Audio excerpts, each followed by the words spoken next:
4,600 years ago, somebody started building a pyramid, and then, halfway up, changed their mind, mid-construction, on purpose.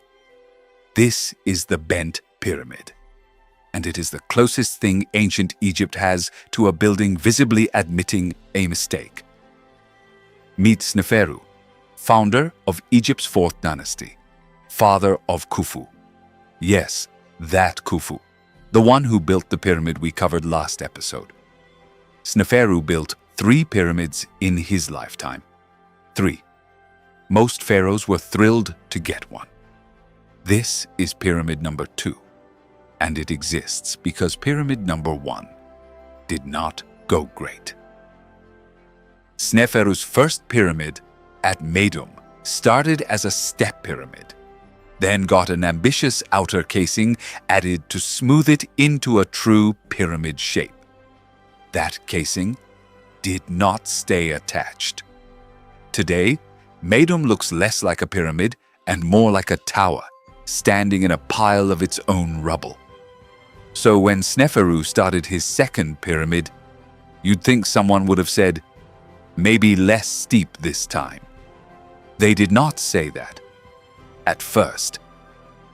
The original plan for this pyramid was steep, around 60 degrees in the earliest layout, even sharper than Meidum. They scaled that back slightly to 54. Still a dramatic knife-edge incline. Picture the steepest staircase you have ever climbed. Now make it out of multi-ton stone blocks, and 400 feet tall. That was the plan. And then, partway up, something made them stop. At around the 150-foot mark, the builders abruptly dropped the angle from 54 degrees down to 43. That is not a small adjustment. That is a complete change of plan, mid-build on a 400-foot stone monument. So, why? Theory 1, the popular one. Sneferu's architects were watching Meidum fail in real time, while this pyramid was under construction nearby. Egyptologist Kurt Mendelsohn proposed in 1974 that the builders panicked and shallowed the angle here to keep history from repeating itself. Less steep, less weight pressing down, less chance of a repeat collapse. Reasonable, tidy. Possibly not the whole story. Theory 2. A shallower angle uses dramatically less stone. Some researchers think Sneferu's builders simply needed to finish faster, possibly because the king's health or his patience was running out. Here's the problem with that theory, though. Sneferu didn't stop building after this pyramid. He went on to build a third one. Hardly the move of a man in a hurry to wrap things up. Theory 3, and this one's about pure geometry.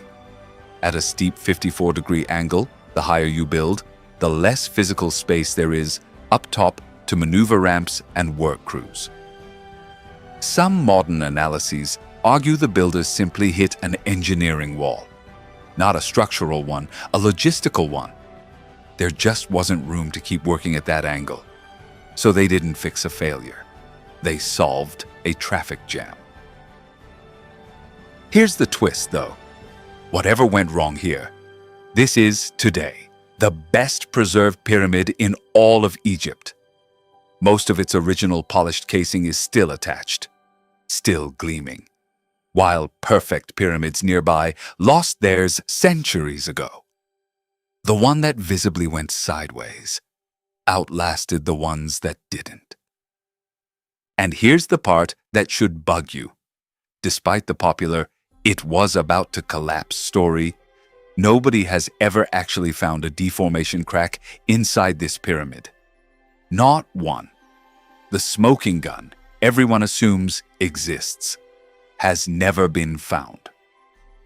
Okay, we know roughly what happened, but roughly is doing a lot of work in that sentence, because the Bent Pyramid still has a few questions that nobody has fully answered. Mystery 1. Every other pyramid in Egypt has one entrance, on the north face. This one has two, north and west. Nobody fully agrees on why.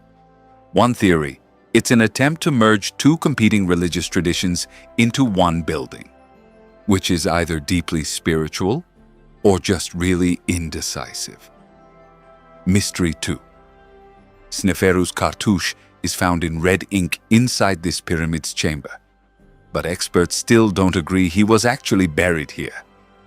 He built a third pyramid afterward, the Red Pyramid, at a clean, consistent 43 degrees.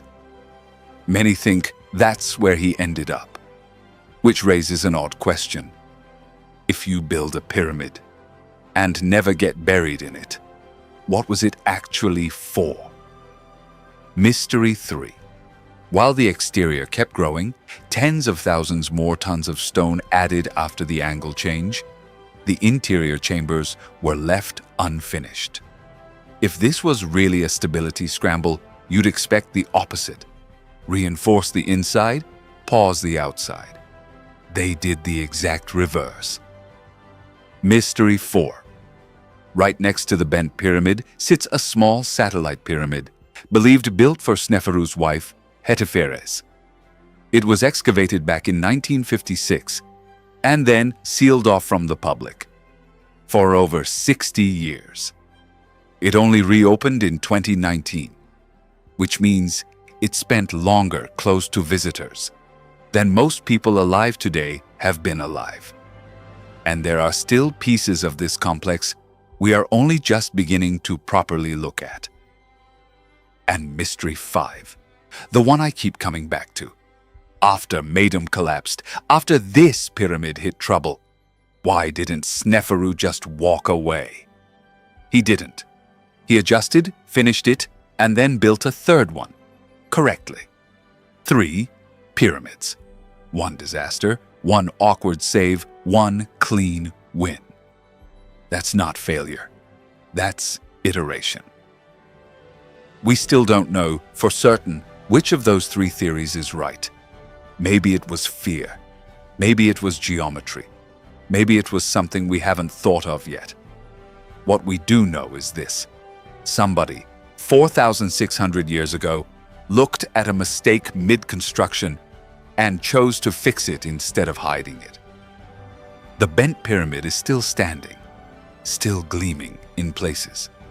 Proof that getting it wrong halfway through doesn't have to mean the whole thing fails. But not every civilization learned that lesson. Next time on Cracks in History. A water system so advanced, parts of it still work today. Built by people who made the same mistake in 3 different cities and knew about it the whole time. Subscribe if you want to see how that one goes.